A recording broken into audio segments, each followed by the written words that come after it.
4Kയും മൾട്ടിപ്ലക്സും ഒന്നും തന്നെയല്ല, ഇത് പാലാ സെന്റ് തോമസ് കോളേജിന്റെ സ്വന്തം സിനിമാ കൊട്ടക. വരണം മിസ്റ്റർ ഇന്ദു ചൂടൻ. എന്താ വരാല്ലോ.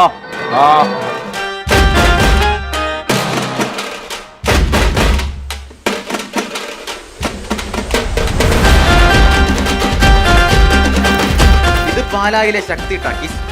ടിക്കറ്റ് കൗണ്ടർ മുതൽ തിയേറ്ററിന്റെ നിയന്ത്രണം വരെ ആകെ മൊത്തം വിന്റേജ് സ്റ്റൈൽ. ടിക്കറ്റിന്റെ സീലടിക്കുന്നത് ജയഭാരതിയാണെങ്കിൽ ടിക്കറ്റ് ഇല്ലാതെ കയറുന്നവരെ പിടിക്കാൻ നിൽക്കുന്നത് ഭീമൻ രഘുവാണ്. തരണം ടിക്കറ്റിങ് തരണം. പൊക്കോ.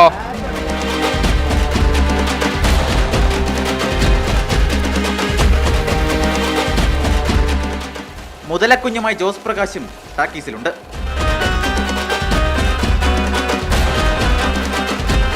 ഹലോ മിസ്റ്റർ പെരേര, ഒറ്റയ്ക്ക് തിന്നുന്നൂടാ കൊതിയ ജോണി? റോസി, എന്റെ മുതലേ കണ്ടോ? ഇത് എന്റെ ജോണിയാണ്. തൊട്ടോളൂ, ഒന്നും ചെയ്യില്ലെന്നേ. Pala Saint Thomas college platinum jubilee ആഘോഷങ്ങളുടെ ഭാഗമായി സംഘടിപ്പിച്ചിരിക്കുന്ന ഫെസ്റ്റിലാണ് ഈ പഴയ സിനിമാ കൊട്ടക ഒരുക്കിയിരിക്കുന്നത്.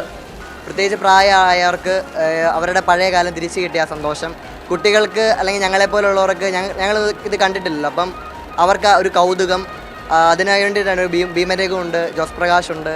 അപ്പോൾ പഴയ ഒരു കാലഘട്ടത്തിലേക്ക് ആൾക്കാരെ കൊണ്ടുപോകുക എന്നാണ് ഞങ്ങളുടെ പ്രധാനപ്പെട്ട ഉദ്ദേശം. ദിവസേന 3 സിനിമകളാണ് ടാക്കീസിൽ ഓടുന്നത്. നിരവധി പേരാണ് ടാക്കീസിൽ കയറാനും ഫെസ്റ്റ് കാണാനുമായി സെന്റ് തോമസ് കോളേജിലേക്ക് എത്തുന്നത്.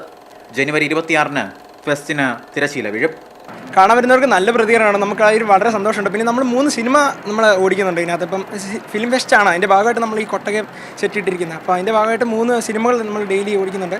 ഇംഗ്ലീഷ് ഡിപ്പാർട്ട്മെന്റിലെ വിദ്യാർത്ഥികളും അധ്യാപകരുമാണ് ഈ തിയേറ്റർ നടത്തിപ്പിന് പിന്നിൽ. ക്യാരക്ടേഴ്സ് ആയാലും അതിൻ്റെ പിന്നിൽ പ്രവർത്തിച്ച ആളുകളായി ആയിക്കോട്ടെ, ഒരുപാട് പേര് ഇതിൻ്റെ പിന്നിൽ പ്രവർത്തിച്ചിട്ടുണ്ട്. പ്രേക്ഷകർ ഒരുപാട് പേര് ഇന്നലെ തൊട്ട് അറിഞ്ഞു കേട്ട് വരുന്നുണ്ട്. നമ്മൾ മാക്സിമം പബ്ലിസിറ്റി കൊടുക്കുന്നുണ്ട്. എല്ലാവർക്കും സ്വാഗതം.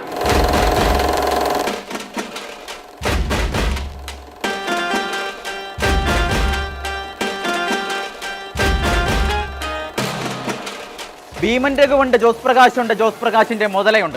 അപ്പോൾ കാണേണ്ടവർക്ക് പാലായിലേക്ക് വരാം. ജോബിൻ തേക്കടിക്കും അഭിലാഷ് ചക്രവനുമൊപ്പം ഷിനോ ജോസ്റ്റി, മാതൃഭൂമി ന്യൂസ്, കോട്ടയം. അപ്പോൾ മലയാള സിനിമ